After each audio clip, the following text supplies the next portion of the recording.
Hello and welcome to another great edition of Beyond the Hype. You know I say it's great every time and you know I always deliver. I'm Alfred Edmond Jr., Senior Vice President and Executive Editor at Black Enterprise. And man, have I been looking forward to bringing this brother's message to you. He took me to school. Hey, listen, y'all, you've heard, when somebody's saying somebody's kind of BSing, playing around, dipping and dodging, not being credible, and we'll say, oh, that person's tap dancing. Yeah, they got the tap dancing, so you can't really take them seriously. This brother, when we first met, and I said that to him, he was like, stop, do not say, that's not what tap dancing is, and proceeded me to really begin to educate me in a way that I'm going to say is about reclaiming the narrative of one of the most important American art forms created by Black people in America and in the world. And so we're going to be talking about reclaiming the culture, the art of tap, with the one and only president, founder, artistic director of M.A.D.D Rhythms, Bril Barrett. Bril, man, welcome to the show. Thank you. It's a pleasure to be here, and I love hearing you tell that story because a lot of people have that same story. I'm real serious about reclaiming that narrative. So yeah, and of course, over the last few years, I've gotten to know you, and I always give my audience total full disclosure.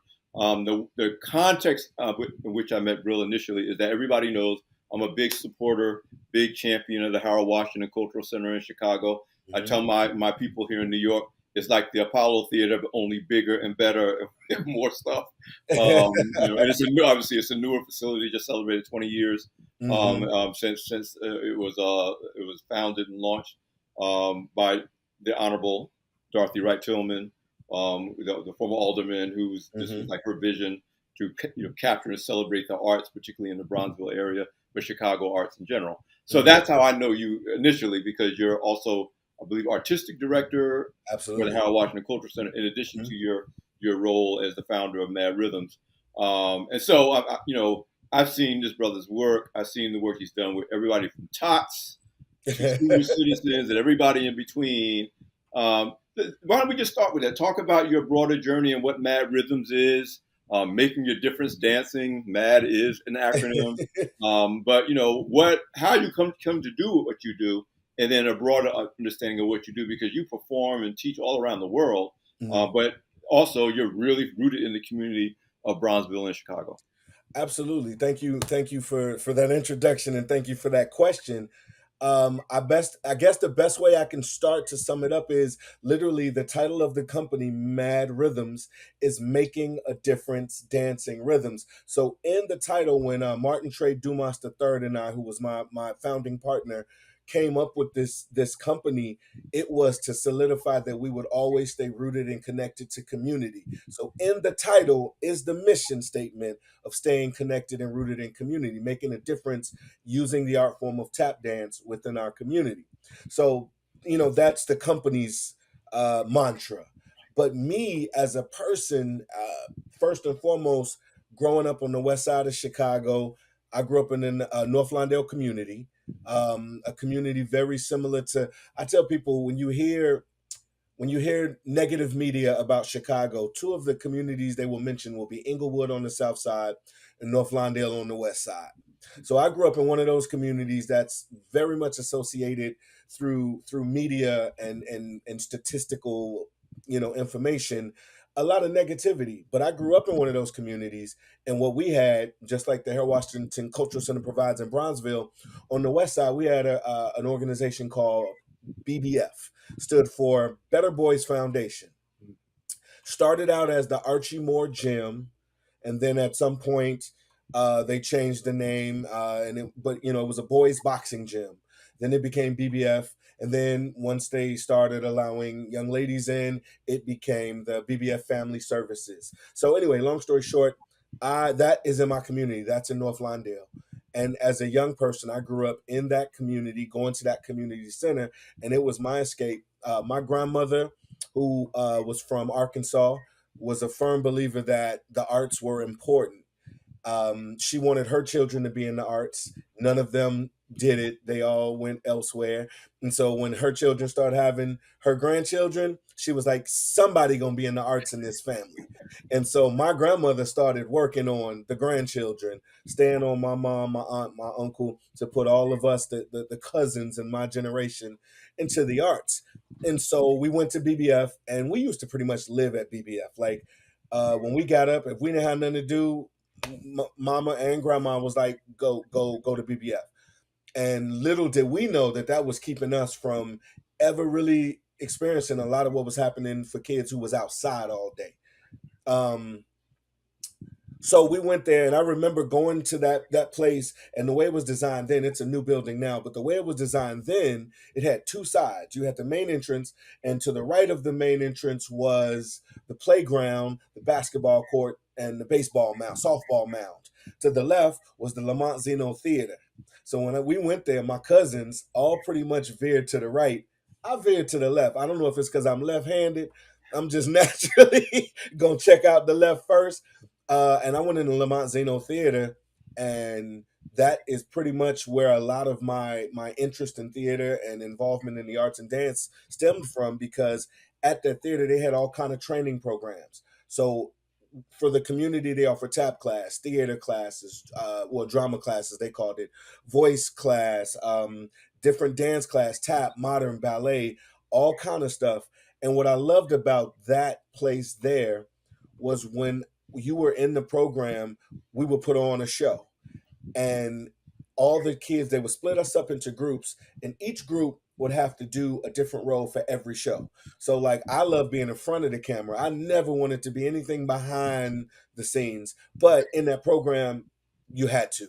So I was on stage for one production, I was on lighting for another production, I was part of the set building crew for the next production, and in that space we learned everything it took. We even had to do our own street promotion. I remember going door to door selling $1 tickets to try to get people in the community to come see the show.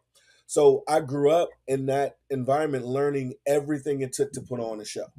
From every, I like to say it's like when you watch Star Trek. If we got any Trekkies that tune in, I'm an absolute Trekkie, bro. okay, so I used to always love the fact that Captain Kirk could get up and do any job. Somebody got vaporized or somebody had to go down, he would go sit at their station. And everybody, he could sit at every station on that ship. I realized and connected that, to me, that's what they were doing for us. They were making us captains of our own ship one day, because we would know how to work every station involved in creating a show or creating theater or creating art. Bro, I got to And tell you, you can't just to get my little Trekkie thing, because I haven't heard that was the fascinating thing for me about leadership and team leading in general, because everybody on that bridge could do everybody else's job. yeah, this is Like true. This is everybody true. on that bridge, if somebody had to go to the transporter room, Kirk would say, "Okay, Uhuru, you take the helm, and Yeah, I'm yeah, going to go help Scotty here." And it was like everybody on that bridge could do everybody else's job, and it wasn't like, "What are you doing here? How do you do this?" right, right. Yeah, Yeah, no, you're absolutely right about that. And it was nobody who got there and said, "Well, I don't know exactly what to do." They sat down and they immediately took control. And yeah, so I yeah. Oh man, yeah. no, no, you gotta watch it, but veer off. I know. I'm I about to thought go the into show was about a tap dancing. message Why are we talking generation. about And spots then today?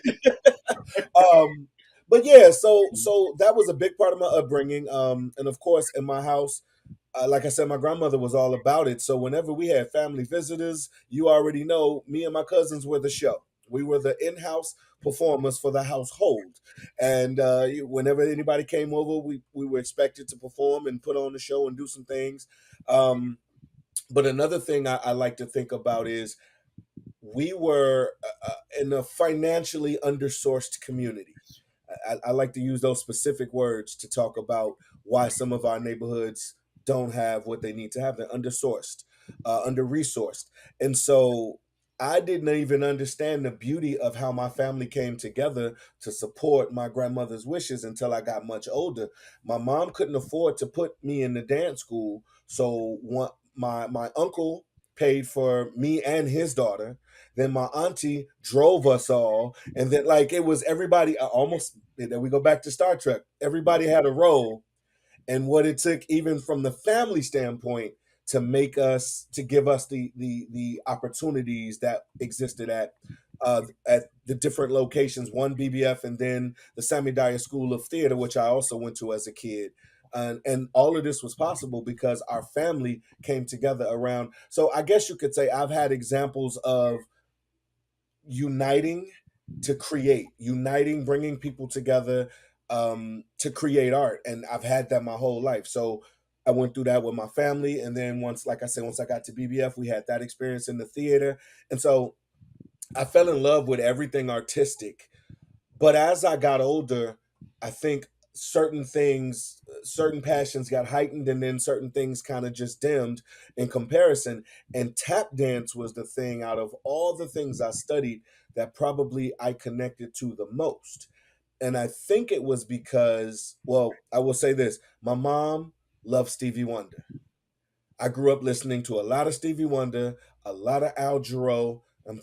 Yeah, and then my grandma loved Nat King Cole and Sidney Poitier. She never called him Portier or Portier. She called him Sidney Poitier. But anyway, so I grew up with artistically being connected to the people who the people in my life were connected to. And the tap teacher who came to us at BBF, his name was Carlton Smith. The first song he ever choreographed a routine for us to was to Stevie Wonder's Sir Duke. Oh wow. So it was a song I was familiar with from my mom. And it was also music that I was familiar with. And I loved the groove and I loved dancing to it. So immediately tap dance occupied the same space in my mind that just everyday normal dancing. Like, this is how I vibe. This is a song I connect to. I tap dance to it. The connection is still there. So it was never like a separate, we tap dance to this music and then we live life to this music. It was never a separation. It was always connected. And so I remember as I started getting older, this is probably when I was like 6, 7, 8-ish, around that time. As I started getting older, again, I was still going to these programs, still taking all these classes, but tap dance was really like, I loved performing tap more than anything. And I remember KKC, Kennedy King College, they had a radio station called WKKC, and they used to have this Friday night, Saturday night show called The Rap Down. And it was hosted by an MC named Pink House, and it was the only time you that I ever heard hip hop on the radio. So I remember every Friday night and Saturday night, I had my little radio and my cassette, and I was recording the Rap Down. But I would always get up and start dancing to the music that I was listening to.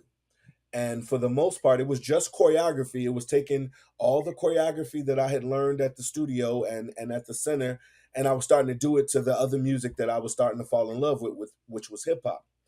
And so at that time, I met a gentleman by the name of Mr. Taps, street performer. In the subway, he was doing two things that I loved. Well, one thing that I loved, which was tap dancing, and then the second thing that I would love to have loved, which was making money. And so I saw this man street performing and he was tap dancing and people were dropping money in his hat. And I said, I want to do that. And I thank God that I've always been like this personality wise. My mom will tell you when I was growing up, whenever we used to go to like the auto show, she said if I got lost, she wouldn't worry. She would just go sit down on a bench and know that at some point I would find my way back to her. So I've never been as scared of talking to people and expressing. She also said when I was a kid that when we went to the restaurant to eat, I would take a chair and pull up to other people's tables and sit and have conversations with people in the restaurant at their tables. Right, So outgoing is just I've been this way since I can remember. right, right. So I told my mom I want to tap with that man, and my mom's like, "You don't know this man. How you going?" I said, "I just want to ask him." So she took me to him. I asked if I could tap dance with him. He said yes. So then every day, so I would take my tap shoes to school, and my mom would pick me up from school. And every day on the way home, we would stop downtown, and I would start tap dancing with Mr. Taps. I thought this man had the most amazing memory in the world because I was like, he does a different routine every time he dances. Mm, And so it wasn't until I started working with him that he started teaching me what improvisation was. And improvisation, making it up out of my own, just whatever my motivation was, that was the thing that really made tap click in like never before for me because mm, now I could make my own voice with it, right, not just duplicate what someone else said I should do with it. right. Um, And also, I tell people tapping in the subway, street performing is how I learned how to talk to people. Like I was always outgoing, but it's still in the subway. We had 3 minutes to do a show, get people to go in their pocket, give us some money before they got on the train, and then the next train would come. And so so we had a 3 minute show, and in that 3 minutes, we had to perform, connect with people, impress them, make them want to give. They get on the train, next people come down, we do it all over again. And that was my training. That was my then real life training for how to put on a show, how to connect with an audience, how to relate to people. You know, if a guy doesn't want to be bothered and is trying to ignore the performance and walks past, I'm tap dancing behind him, imitating his walk, like all kind of stuff I learned on the spot in front of people in real time. And I think that's the best training ground for a performer, I think, in existence. Well, Um, I want to jump because your experience connects so many dots with one, why I'm so passionate about supporting the Harold Washington Cultural Center. mhm. People know me as a business journalist. They don't necessarily know that I'm more of a creative at heart. My degree is actually in visual arts. Okay. Oh, But I, of I course, didn't I've know been a business journalist. that. Yeah, I didn't study journalism at all in college, and I got an economics minor, but that was a total fluke that I never thought I'd use. But of course, I got the Wow. Black Enterprise, and it came in handy. But I'm a creative at heart. All my kids are creatives, actors. My oldest daughter was a dancer with Dance Theater Harlem when she first came out of college. Now she Okay. does mostly acting and directing. She still does choreography. But my point is, we talk about the ethos of the Harold Washington Cultural Center, which those know us as children, community, and culture. Absolutely. And that means something to me because while I didn't grow up in an urban environment like Chicago's, I did grow up in a working poor household in a working class neighborhood in my Mhm. hometown of Long Branch, New Jersey. Okay. And despite being on public assistance, like you said, being in a financially under resourced household and Right. community, I grew up in an era where if you went to school, everybody. I was in the band. I played trombone for 8 years. Mhm. Like all these experiences, and then I watched. Now I'm a parent. As one by one, those things are getting stripped from. Of course, they start with the under resourced schools, the most under Right. resourced schools. Oh, this is not Absolutely. reading, writing, and arithmetic, so it doesn't matter.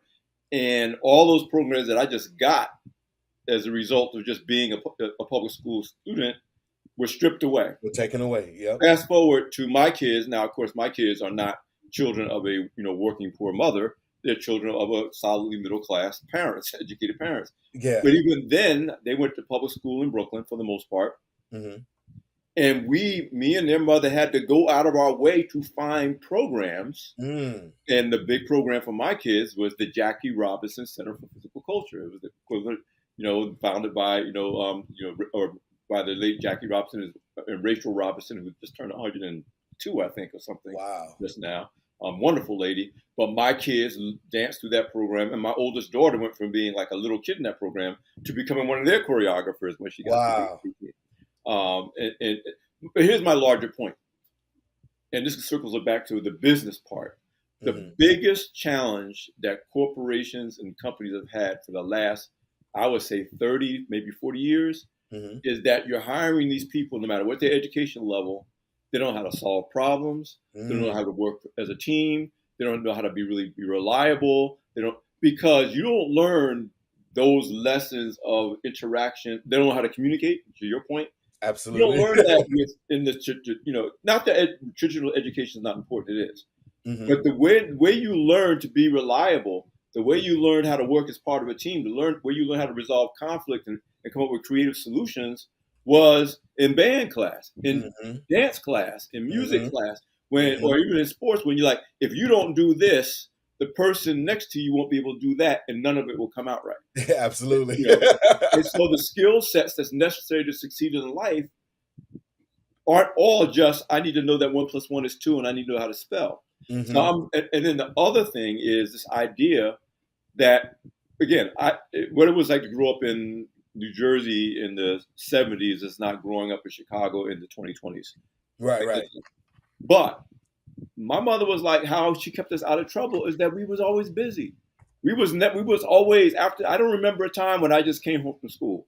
I had practice for this. I had practice for that. I had to go play for this. I was on the chess club, And so I told you when you open up those hours from let's say 3 to 7, guess Mhm. where all the madness happens? Yep. From 3 to 7, 3 to 8, Absolutely. and then you're like, oh, what were they doing out there? And the same Mhm. thing with my kids. Now they did grow up in Brooklyn, and I don't Okay. mean the pretty, but I was like, my kids never got in trouble because they was never out. They were always Mhm. had something to Something to do. do. By the time me and their mother came home from work, Yeah. so my point is when I'm so passionate about what you guys do, what your global director Julia Tillman does at the Howard Washington Cultural Center, in a community where there's, like you said, under resourced, and of course I know some of the young people who are now young adults now who, Mhm. Jim Lee just told me stories about what this kid was doing when he was 13 when he came to not any names, but now they're like, oh, they're gainfully employed, they're Mhm. doing things that because they were pulled out of this Mhm. idle space and idle time where there's really nothing to do but get in trouble, Mhm. and they had something to do that was Mhm.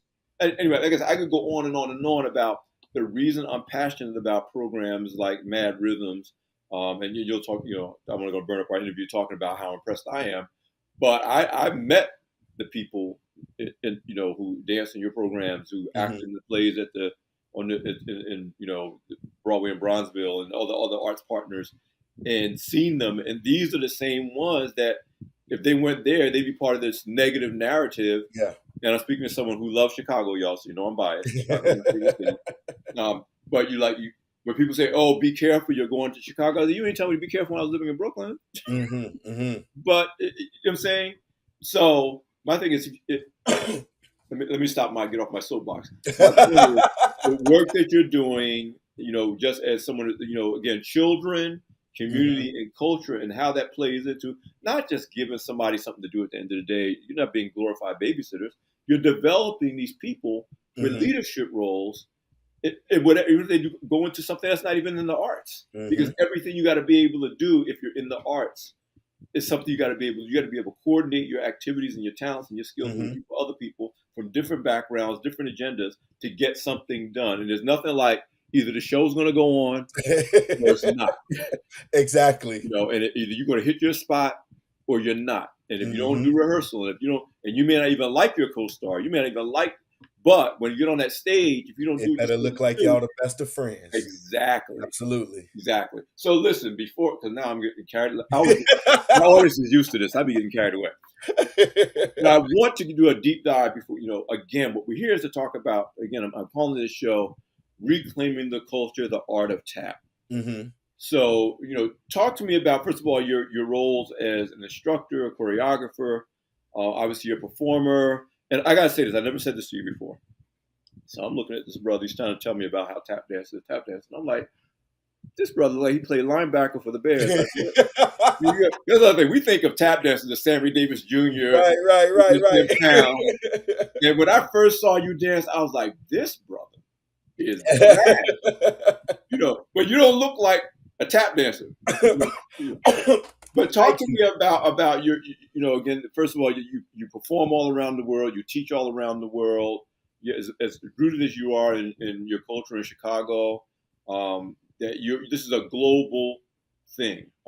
Major tap events around the country feature you and or Mad Rhythms, and you have so many alumni of Mad Rhythms who are changing the game across the arts. But Mhm. but talk to me about this idea of what we think about tap dancing, Uh-huh. why, and what we should know about tap dancing and take pride in about tap dancing, particularly as Black people. Mhm. Well, you touched on so much, and I have to say, the first thing that you made me think about is one. I started going into the schools doing some programming, and the first thing I would ask the kids, I wouldn't put tap shoes on. I would just walk into the room and ask them, "What do you think I do?" Mm. And so when you say what you thought, wrestler, bodyguard, security something or other, football player, like I got all of that. And so then when I say I'm a dancer, but that was a you touched on a key thing about stereotypes. And so which of course leads into, well, why did they never guess a dancer? Well, because a traditional might I say, European based dance zeitgeist is all created with a certain look and a certain aesthetic of what a dancer is. And usually you think ballet, which there's way more art forms. Usually you think a skinny white woman with a ponytail. Like that is not to take anything from skinny white women with ponytails, but that is only one aspect of what a dancer is. So one of the things that I fell in love with about tap is so let me say this. I told all of that earlier story just to say that tap has been a part of my life since I can remember, but I was never learning history. I was only Oh, learning what the art form is as an art and what it did for me internally, what it made me think about. It wasn't until now I'm happy to be a tap dancer. Now I'm getting older and now I want to tell the world I'm a tap dancer. And so now I'm out in the world, I tap dance. And some of the things that started happening was the replies. So sometimes I would talk to people and tell them I'm a tap dancer, and somebody would say, "Oh, really? I didn't know people were still doing that." So that was one of mm, those responses. And then I remember being on the way to a gig in Canada, and I was in a taxi. This was pre Uber. I was in a taxi on the way to the hotel, and I'm telling because I'll tell anybody and everybody that I'm a tap dancer. And the taxi driver was like, "Oh, I didn't know black people did that." So that's the second thing I heard a lot, and I'm like, "Huh?" And then and that's just general public. Now we get into the dance world. I'm around other dancers of various different genres, and they're like, "Oh, I'm a dancer. I'm a dancer. Oh, yeah, I'm a dancer too. What do you study? Oh, I study ballet. Oh, I study jazz. What do you study? I study tap. Oh, I thought you were a dancer. And I'm like, huh? And there was no, I don't even think it was an intentional shading that was being thrown, but it was just that tap was so now I'm starting to get super curious as why people think of tap this way because obviously my experience with it has been life changing. It's not a joke. It's one of the most serious things I've ever encountered. And so as I begin that part of my journey and starting, so I will say Mr. Taps, who taught me about improvisation, is also the first person that exposed me to what we call footage. He would have like Friday movie night at his house, but we would just watch old clips of tap films. It's where I first saw the Nicholas brothers. It's where I first saw Bojangles, and he pretty much showed me the people that he looked up to, all the tap dancers he admired. And Fred Astaire. He loved Fred Astaire. He loved Bojangles. He loved the Nicholas brothers, the Four Step brothers. And because of that, he loved Cab Calloway. He loved Duke Ellington. He loved like all those big bands. Like that was his era of tap that he truly loved was 30s and 40s all day. And I got exposed to that and I fell in love with that.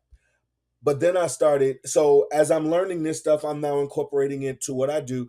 And I realized I'd never really seen tap on TV growing up because I got exposed to it in real time in an arts cultural program.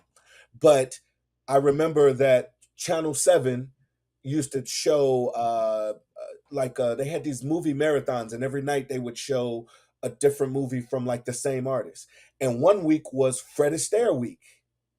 And so every night I'm watching a Fred Astaire movie and I'm blown away. And I remember thinking this dude is so smooth. He always got on a tux. He gets the girl. He gets the girl at the end of every movie. He's respected when he walks through the town. Then I started seeing a lot of footage of the black tap dancers who were coming up at the same time, and of course, they were always service people. right. They were the nannies, they were the cooks, they were the porters on the train. They're carrying the luggage, and all their dances kind of were around. This is what happened when you leave everybody alone in the kitchen. They break out into a song. Right. So, as much as I love the dancing, the blaring social impact was in my face. Like it's really we're going to show whenever it's white tap dancers it's a position of authority, it's a position of belonging, it's a position of success. But when Right. it's black tap dancers, not to say you can't be successful as a busboy or a cook or a chef or a porter, but those are the only ways that you can be successful. Yeah, and And then, you're doing it in your idle time. yeah, yeah, You're yeah, goofing off when you should be working, and the exactly. And whole so happy black servant happy thing. go lucky. Yeah, So yeah, so so now if we fast forward, as I'm learning all of this and I'm starting to put the things together and I'm starting to talk, one of the benefits I had was going to these a lot of the tap festivals I now teach at. Mm, I now run my own tap festival, but right. growing up there was a few, and one of them in particular, the St. Louis Tap Festival, Mm, was ran by a gentleman named Professor Robert L. Reed, and he would bring those doctors of the dance, those 80 and 90-year-old men and women who used to be in the movies, who used to be on in some vaudeville groups back in the day. He would bring them to the festival, and a lot of times they wouldn't teach. They would just sit down and be available for all of us as students. So I could walk past a Dr. Jimmy Slide and he's sitting on a bench in the lobby and I can ask him any questions. So I started talking to them, and like Dr. Jimmy Slide used to say stuff to me like, you got to record. Tap dancers have to start recording, because if we don't, who's going to tell our stories? So now I'm starting to hear from the people who lived the stuff I'd only seen on TV and via somebody's screen. I'm starting to meet them, and the things that they're saying is, I heard Ernest Brownie Brown, who was from a Chicago duo called Cook and Brown. They were vaudeville. They traveled all over the world. They end up settling in New York, but then he retired and came back to live in Chicago. And a gentleman by the name of Reggio the Hoofer brought him out of retirement. They started touring together, and we started connecting at our tap festival. And I remember Ernest Brownie Brown talking about, not being able to stay in certain hotels and having to, never being able, if they were playing at a hotel, they couldn't stay at the same hotel they were playing at. Like hearing all of these stories from these people who I admire and looked up to. And in my mind, they were the cream of the crop, to know that they still lived in a society, i.e., this country, that treated them as less than. And so I kept, and then so now I'm following the trajectory of less than, like, and as I started getting into the history of the art form, of course, there's vaudeville, but vaudeville was born out of what? Minstrel shows. So then you start looking at minstrel shows. Now you got blackface, and then I realized, like at some point, Fred Astaire had done a movie in blackface. At some point, Judy Garland did something in blackface. At some point, so all of these American icons of entertainment had at some point done something in blackface.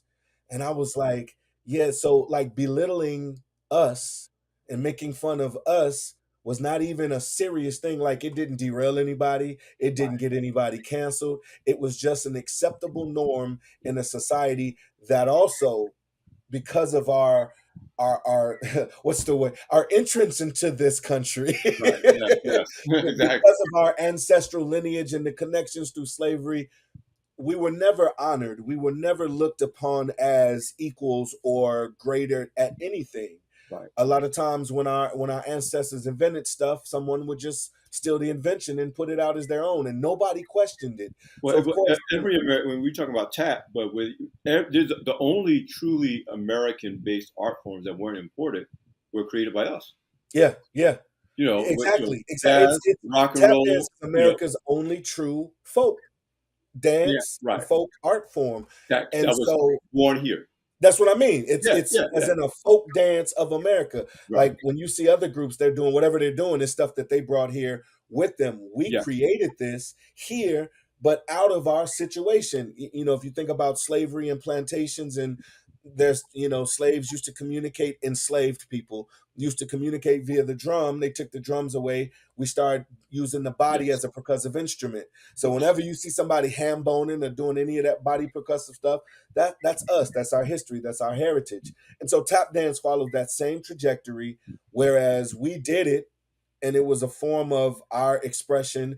And then when they did the minstrel shows, white people would dress up like black people and make fun of us. And what would they do? They would do our dance. They And would get tap paid dance. for it, by the way, What because you say? and get paid for it. Oh yeah, and Yeah, get yeah. paid for They're it. like, oh, Yeah, well, we can't. We're not going to pay them to do this dance and pay them. right. But we'll pay We'll, you to make we'll, fun, imitate. Yeah. we'll Well, imitate them and get paid, provide entertainment. exactly. I tell people, if you want to understand how stupid racism actually is, just examine the minstrel show circuit. Mm, It was white people making fun of black people and getting paid for it. And they started making so much money that they then hired black people to put on blackface and pretend to be white people imitating black people so that white people would still pay but not be offended to know that it was actual black people.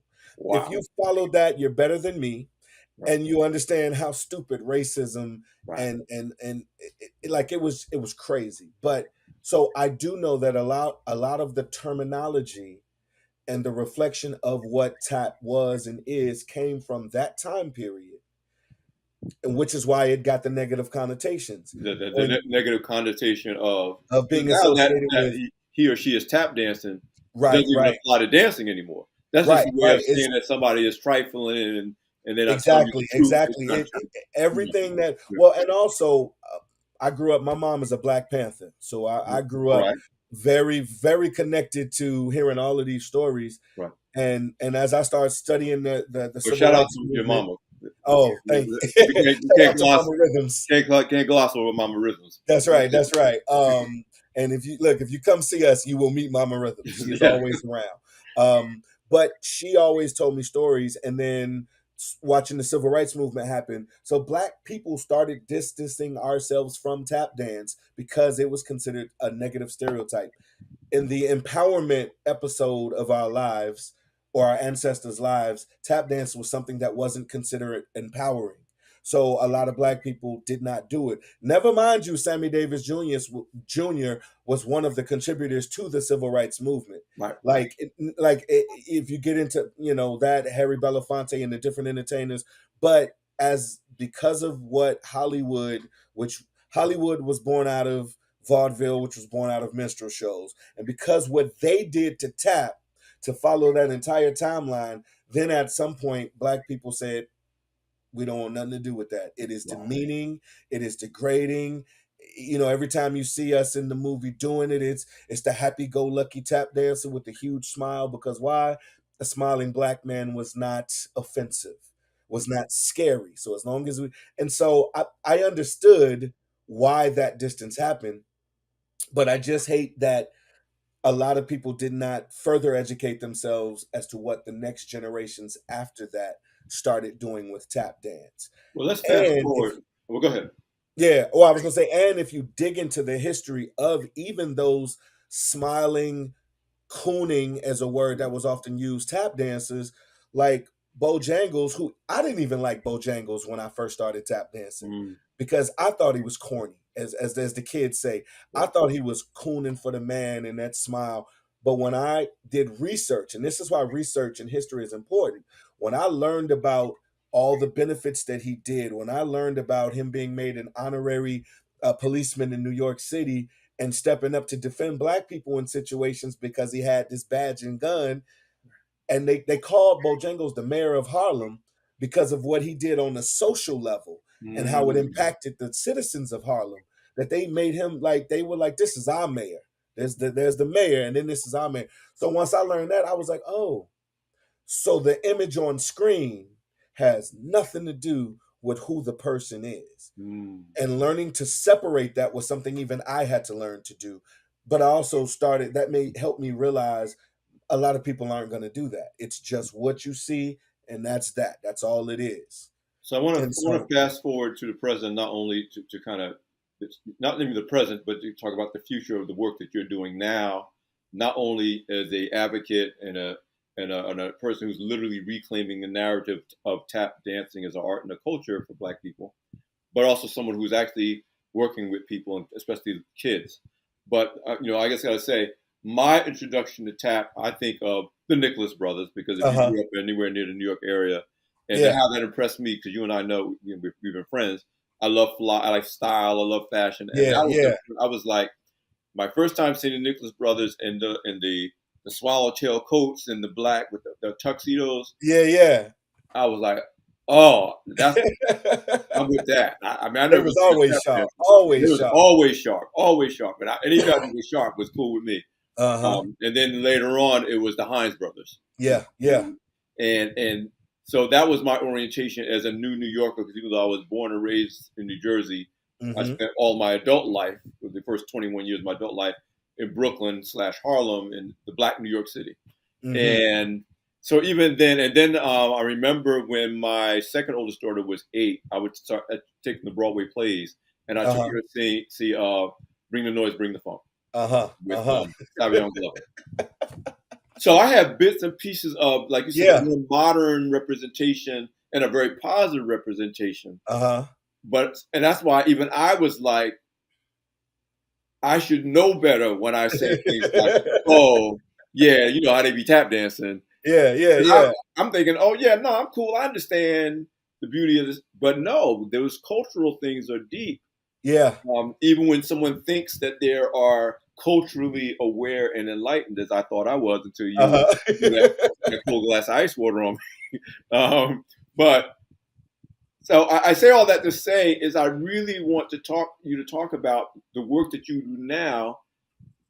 Again, teaching, Mm-hmm. and not just teaching how to do it, but teaching everything you touched on today Teaching the about what history. that means, so that the average 8-year-old who learns how to tap is not just thinking I dance and there's no neutrality to it, but they can do it with pride and an understanding of what this Mm-hmm. legacy is that they're carrying on. I've seen the work that you've done with some amazing people. Again, many of them who are performing all around the country and all around the Mm-hmm. world. But talk about where tap is today and where you're striving to take it as Mm-hmm. this person who's like basically a global ambassador of tap and tap culture.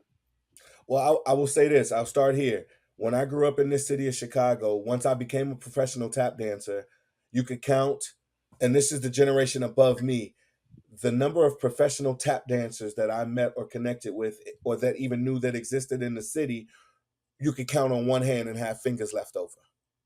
So then, when I started Mad Rhythms in 2001, part of that was to change how many tap dancers existed for the next generation. So teaching these young folks, training these young folks, equipping them to pretty much take on the world as tap dancers is what I set out on a journey to do. Even knowing that I wouldn't see it's like when you're into investing. I knew that I wasn't going to see the results of my investment for a decade, but I knew that those young people, so I could count the generation above me, less than 5. My generation, about 5. Professional tap dancers in the city of Chicago, my generation. Black, maybe 5. But then the next generation that I've now cultivated or had a part in cultivating, you got to use both hands and some of your toes to count. So just by the sheer number of tap dancers that now exist in Chicago, it is not a weird or random thing to see young Black people tap dancing. So, image wise, we've also helped to shift and change the image, i.e., the narrative about what a tap dancer looks like. Nobody is surprised to see Black tap dancers anymore. Nobody is surprised to see young Black tap dancers anymore. And even if you look at my company, I have tap dancers of all body types, sizes, shapes, heights. Like not like No, we're and trying. races, by the way. Yeah, Again, yeah, yeah, and like I absolutely, said, and when I see races. the Yep. different people that come on the stage under one of your programs, Yeah. you can say ages. You got toddlers that look like they just learned how to walk yesterday, and they're in the day, and you got people who are like past middle age who just decided I'm going to learn how to do this, and they're Yeah. doing it. And yes, it's a Black art form, but you got Uh-huh. non-Black people who appreciate it as a Black art form Exactly. and do it with the same level of integrity and joy and energy. And I Hmm. mean, so you're right. You're changing the narrative and reprofessionalizing. Absolutely. This generation is not going to face what you face when you say I'm a dancer too, and they say what kind of dance you do. You say tap, Right, and they're right, like, right. oh no, this is the generation going to be like, word, you're a tap dancer, word, yeah, I saw you perform, blah blah blah blah blah. Yeah, You know, yeah. Well, even I remember when social media first came out, a lot of my young tap dancers at that time would never post that they tap dance on their social media. They would post everything else. And I used to ask him, why don't you post your tap dancing? You're good at it, you love it, da da da da da. Because they were still afraid or ashamed of what their friends might think. And I was like, so even though I've now raised, here's another generation, and now this is not the first generation I raised. We're talking about like the second generation. Now they're in social media, and now all of them post tap stuff all the time. So like, just again, jumping those hurdles. But I think it boils down to, when I first started getting into the history of tap and teaching the history like wholeheartedly to my students, I do remember some of my white students saying, "Well, does that mean I shouldn't tap dance?" And I said, "Nah. Like white people invented all kind of stuff, and does that mean we shouldn't do it because white people invented it? No. If it's been put out there for us, then we're gonna all take advantage of it." So, but my thing is, you should still know where it came from. And I do think that if you know where it came from and you respect where it came from, let's put it like this. I think nowadays it would be hard. It's not impossible, because racism finds a way, but it's hard to be a racist and not like black people and be steeped in the tap community. Right. And so What's the I difference did. between cultural appropriation and And cultural cultural appreciation? appreciation, acts exactly. And as we say, so nobody's saying, nobody says, oh, something's wrong with Eminem because he raps. Right. Nobody says, again, but Eminem, and I'm going to, this is me, not you, but I'm going to contrast him with Kid Rock. Kid Rock was multicultural appropriation, went from Uh-huh. rap to country Uh-huh. music, whatever. He's like, what I got to like appropriate to be accepted where I want, versus Eminem had Uh-huh. legit credibility. Or I'll go back to my generation, Tina Marie. If we had Uh-huh. the big Uh-huh. debate of that, if you're naming, R&B, if you're an R&B museum, would you include Tina Marie? I was like, hell yeah, I'm including Yeah, Tina yeah, Marie. yeah. Because she didn't appropriate it. She's actually, it's a effect. She lived that because she really breathed it and understood what it meant. Anyway, Absolutely. that's another whole nother show topic we could, because I'm not, I Yeah, like these conversations appropriation about versus appreciation. appreciation. That could be, But yeah, yeah. so you're right. This is the art. When all is said and done, I tell people every Black American art form, because we originated it, is an American art form. And so Absolutely. you understand that, and you understand it culturally. Just like I wouldn't go sing opera without understanding the Hmm. history and evolution of opera. I would. Hmm. You think every other art form, part of your art appreciation is just that. You can't Yeah, really, no matter how technically good you are at that art form, if you don't have the appreciation and the history behind it, you can't really yeah, authentically practice that art form. absolutely. And I'll go one better. I'll see you. I'll raise you. You said every African American art form is an American art form.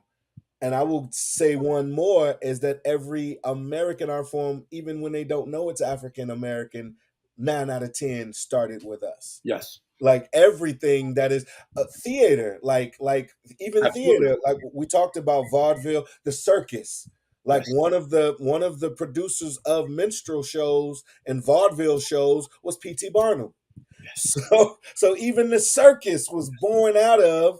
So yeah. So but I say all that to say, the more I learn the history, the more important I know it is to teach the history. And I teach it the same to everybody everywhere I go.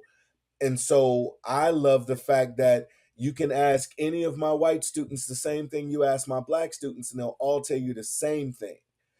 The art form came from black people, was a black art form, black American art form. And because of what those people sacrificed, we get to do Right. So listen, I'm running out of time, like I always have to. it. I want people to be able to, especially if you're in Chicago, in the Chicago area, but even if you're not, but again, Matt Rhythms performs, all over the place. What's the best way for my audience to learn about more about Mad Rhythms, about your programs? Again, if you're in Chicago and you're trying to find ways to maybe get your kid involved, become the next Bril Barrett, Mhm. or Star. What's Star's last name? Star Dixon. Star Dixon. Yeah, you might want Uh-huh. your kid to become the next Star Dixon. But I just want to make sure our audience knows how to connect with you, connect with Mad Rhythms, Harold Washington Cultural Center, follow you on social, because the whole promise of Beyond the Hype is that the conversation goes beyond what we talk about on the show, and Mhm. people want to be able to continue to learn and grow, and understand the history and culture of tap. Absolutely. Well, I will tell you, I'm an early adopter of social media. So And my name is very unique. So Bril Barrett is my handle on every social media platform. Also, Mad Rhythms, Bril, B-R-I-L, Bril, one L, one L, and and then then Barrett, Barrett. B-A-R-R-E-T-T. Yes. Bril Barrett on all platforms, and my company Mad Rhythms, M-A.D.D. Because remember, making a difference dancing. So M-A-D-D, rhythms are Hythms. We have our website, madrhythms.com. And we're also Mad Rhythms on all social media platforms. So we're very easy to connect with. And yeah, and we are an arts partner. We are the lead arts partner in residence at the Harold Washington Cultural Center, which is usually HWCC Chicago on pretty much almost all art forms. BroadwayandBronzeville.com is how you connect with the Cultural Center. But you can get us. We're all interconnected because it when they say it takes a village, it literally does. And at the Culture Center, we're literally cultivating and utilizing the village process to raise our young ones. And let me just say this, because it's important for me to say this. Again, I am a champion and supporter of the Cultural Center. I want to be clear. Yes, it's a nonprofit arts, Black-owned cultural center with arts partners and programs. And those who know. Those who've been to the shows know. Exactly. Top-notch, Broadway, off-Broadway level theater, dancing. Of course, performers like everybody from Rakim, the Buddy Guy, have stood on that stage to perform. But you're talking about a first-class arts and cultural institution, even with its commitment to culture and community, etc. And then I say all that to say that when you see a play by Jim Lita Tillman mounted, and you see some of the actors in the play are also dancers who dance with Mad Rhythm, and even some of the dancing is integrated into the program and the choreography. Absolutely. You guys have again, everybody calls it a gem of Bronzeville, but it really is that. So I'm going to say, don't turn down opportunities to see performances by Mad Rhythms at the Howard Washington Cultural Center. And those artists are performing in different ways around the city and around the country. I appreciate that, and we place a lot of stock and value into every production that we do. And again, it's all about utilizing the community and the young folks and even the grown folks from the community. So, but I don't call it community theater though. It's weird. Like we utilize the community, but the level of excellence that is put out on that stage, I think, is bar none on task with other professional theater companies. Oh, that's why I tell people when I say when you hear Broadway and Bronzeville, the emphasis is the Broadway part. I mean, like it's that it is that.